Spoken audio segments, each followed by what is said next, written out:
Belum lama ini, kita digegerkan oleh peraturan yang dibuat Mendikbud Nadiem Makarim terkait kekerasan seksual yang terjadi di perguruan tinggi. Kalau kita ingat kembali, persoalan pokok yang menuai polemik bersumber dari frasa tanpa persetujuan korban, sebagaimana yang tercantum pada salah satu pasal dalam Permendikbudristek nomor 30 pasal 5. Pasalnya, frasa yang semula memberikan kepastian akan jaminan perlindungan kaum perempuan tersebut dinilai menjadi kontraproduktif.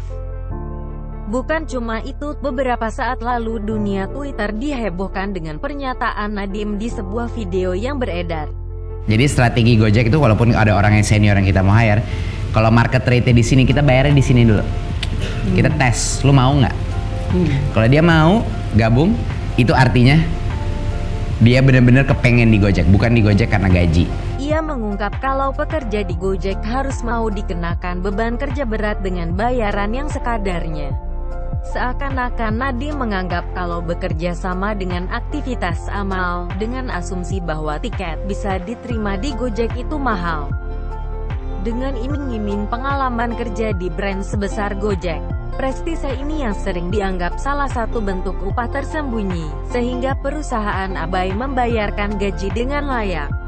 Hal ini tidak pantas dijadikan kesempatan emas atau legitimasi untuk mengeksploitasi pekerja rajin. Padahal, pemerintah sudah mengatur struktur upah bagi karyawan yang tertuang dalam PP 36 tahun 2021 pasal 21. Secara umum kebijakan pengupahan yang diatur dalam Undang-Undang Cipta Kerja dan PP ini meliputi: pertama, penetapan upah minimum yang proporsional dan implementatif. Kedua, pemerintah juga mengatur mengenai struktur dan skala upah yang berkeadilan. Struktur dan skala upah ini penting sekali, karena nantinya peraturan tersebut akan digunakan oleh pekerja untuk menetapkan upahnya pada saat ia bekerja pada berapa tahun ke depan. Bukan cuma dari struktur saja, sistem upah di perusahaan besar patut diubah karena sistemnya masih rentan dilanggar. Upah minimum perlu tetap ada, tapi untuk upah layak seharusnya disesuaikan dengan produktivitas pekerja. Selain itu, upah juga harus disesuaikan dari beberapa hal, di antaranya kebutuhan hidup layak, KHL pekerja secara fisik dalam 1 bulan. KHL diperoleh dari hasil survei yang dilakukan Dewan Pengupahan Nasional dan ditinjau setiap 5 tahun. Lalu, kompensasi rata-rata di pasaran yang dibayarkan oleh perusahaan untuk jenis pekerjaan yang sama dan golongan jabatan yang sama. Dan tidak kalah penting adalah jabatan dan tanggung jawab pekerja. Struktur dan skala upah di perusahaan menggambarkan jenjang upah. Dengan semakin tingginya golongan jabatan, maka semakin besar kompensasi yang diterima. Ini merupakan wujud sistem pengupahan yang adil, saat pekerjaan dengan tanggung jawab lebih besar mendapatkan imbalan yang juga lebih besar. Masa lulusan Harvard masih diajari masalah hak dasar manusia.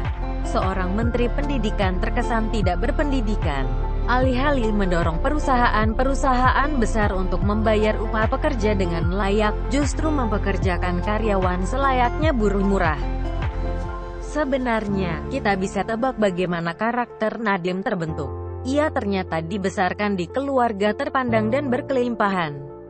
Ayah Nadiem, Nono Anwar Makarim, merupakan sosok yang disegani. Nono bahkan pernah menjadi bos dari pengacara kondang Hotman Paris Hutapea saat masih berkantor di Australia. Makanya, tidak heran kalau Nadiem tidak paham bagaimana hidup pas-pasan, sehingga tidak mengerti seberapa tinggi kerja seseorang seharusnya dihargai. Ia pikir semua orang datang dari kelas yang sama. Hak dan kewajiban pekerja akan sangat bergantung pada kebijakan masing-masing perusahaan. Jika perusahaannya baik, bisa jadi mereka akan digaji layak, dengan beban kerja yang sesuai. Namun jika perusahaannya berniat mengeksploitasi, maka bisa terjadi seperti apa yang dilakukan Nadiem.